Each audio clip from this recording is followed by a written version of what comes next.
Good morning, and I'm back with another video. And if there's anyone up along with me, I have a link below if you want to chime in. Now, this topic is my opinion on things I've observed, which may be considered uncomfortable to some, perhaps unpopular, but I am not here to be popular. I'm just here to present my truth and my content for this topic: pulpit propaganda. Now, I'll begin with an audio that will begin the segue of my topic.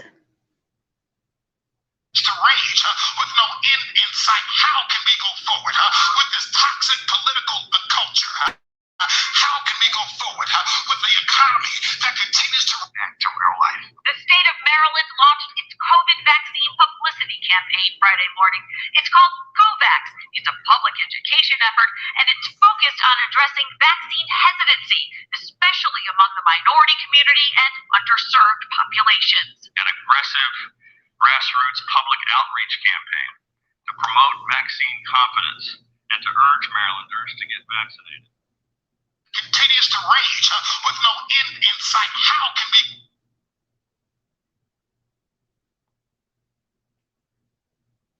Now, the voices you heard in that audio, and I will have up the copyright disclaimer at the end of this broadcast, are that of a popular pastor, my pastor, and Maryland's Governor Hogan.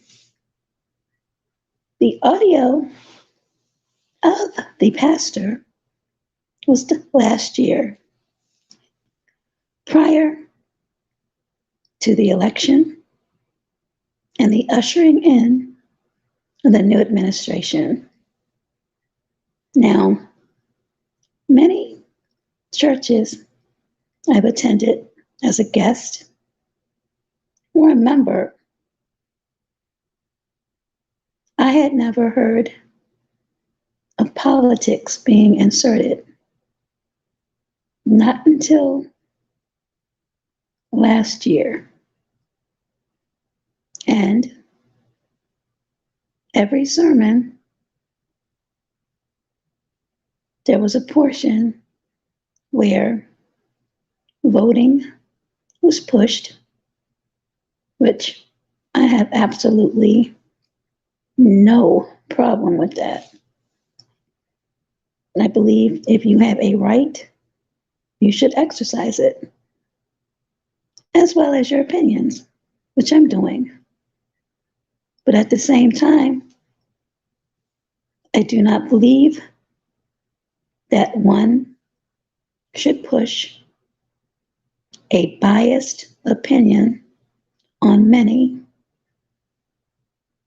It is my belief that people of color seek the church and the man or woman of God for guidance, especially in times of peril and trouble. But lately, in my observance, many churches have come to be highly politicized. Now, that particular sermon, which was prior to the new administration, spoke on the politics. And it was no secret that the former president wasn't popular in his eyes, nor many of the members. So voting was always a topic, which I believe when you're in church, and this is only my opinion, that the word should be taught. I don't believe politics should ever be brought in. And when they are, is it because there's an incentive behind it? More than likely, there is. And in this particular case, my pastor, along with several, actually more than several, the new president-elect, urging him and the administration to be more cognizant and to strive towards programs for people of color. Now, we were deep in the pandemic, and our pastor also has strived to move into a 50, perhaps $60 million new sanctuary where ground is already being broken, and it's slated to open in 2022. With the loss of jobs and a way of life for so many people then and now, how did you come up with so much money for funding a brand new church when the present church is huge and it accommodates everyone? Everyone doesn't attend physically, and you also have a live stream available. But it is a large business with many write-offs and incentives. So you can do basically what it is because it's your show. Respectfully, the problem or concern that I had and have is, since the pandemic, each sermon is inserted with an assertive suggestion that all members get the injection. And the second voice, as I mentioned earlier, was the voice of Governor Larry Hogan, who happens to be Republican. Now, mind you, last year,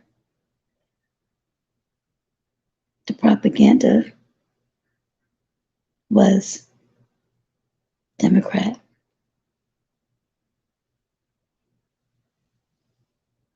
Earlier this year, as mandates, masking, and everything else that the pandemic entails came about, was a public push to get injections. Many of our churches and other places of business, notably hair salons and barbershops, were given incentives if they opened up to be places of mass injections. Now, I ask you, while I ponder and have pondered, why is it that there is a push with incentives, lotteries, to have these experimental injections available, and the urgency of these? However, no alternatives such as exercise, proper diet, natural remedies.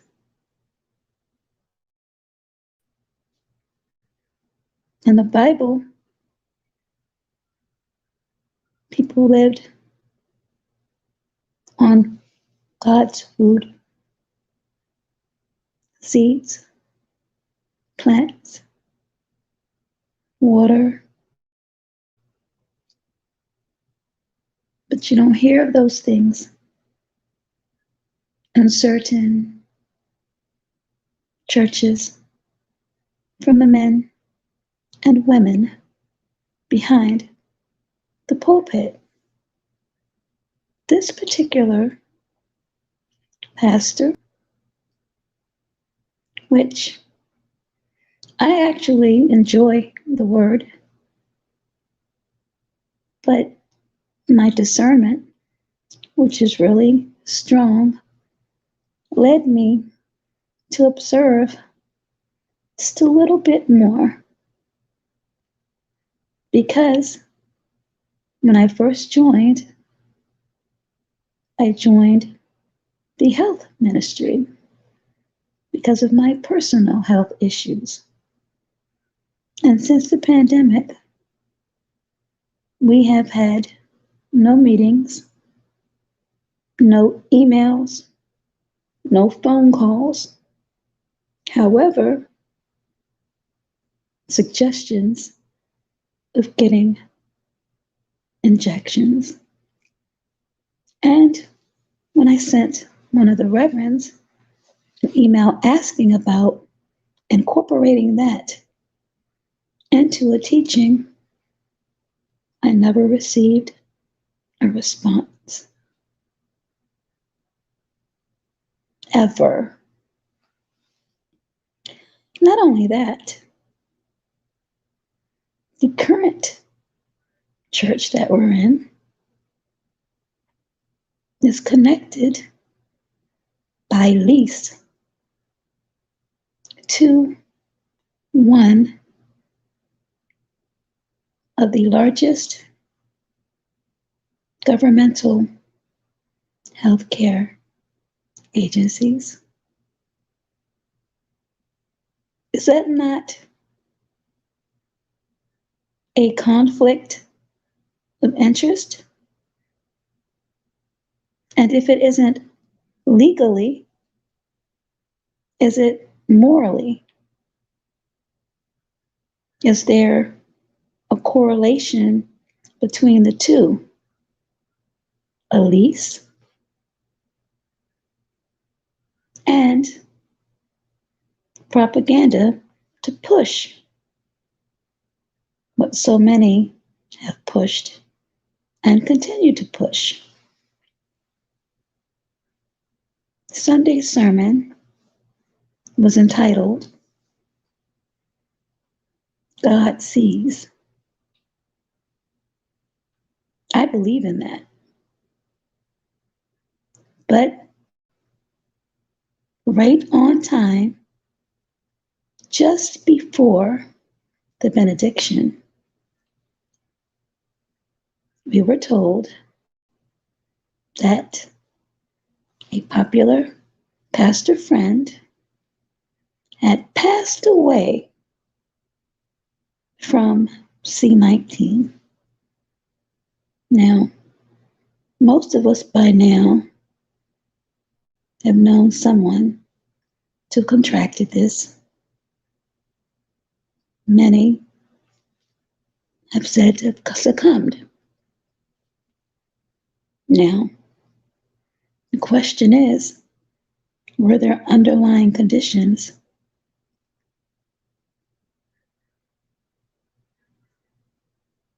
That's the question that remains unanswered for a lot of people. But the irony in this entire subject is the last words before the benediction was, God has given us this injection, and it's up to us to receive.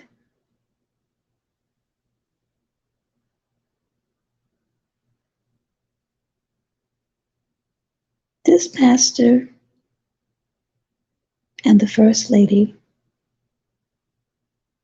sat beside Republican Governor Hogan early this year in their campaign to help reduce the V hesitancy among minorities, or what's been coined brown and black people. Yet, on Monday, not even 24 hours after announcing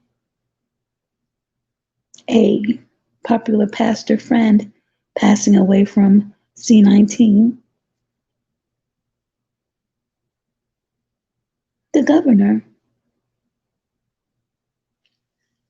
discloses after a rapid test, he tested positive.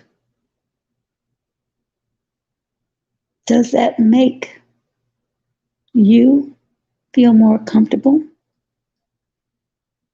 or more hesitant? Because many who are testing positive are those that have already been injected and some boosted. It is your choice to do what you feel is best for your body, what's best for your family, and your livelihood, because it is your life.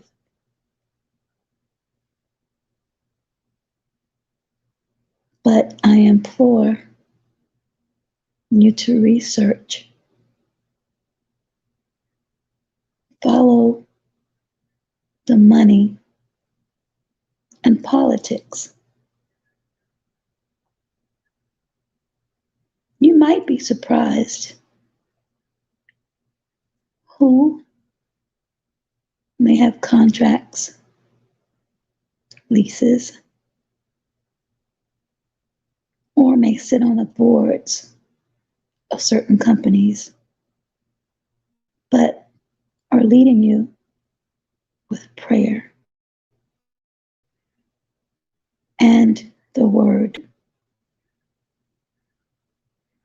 So, again, be cognizant, be safe, be well, do your research,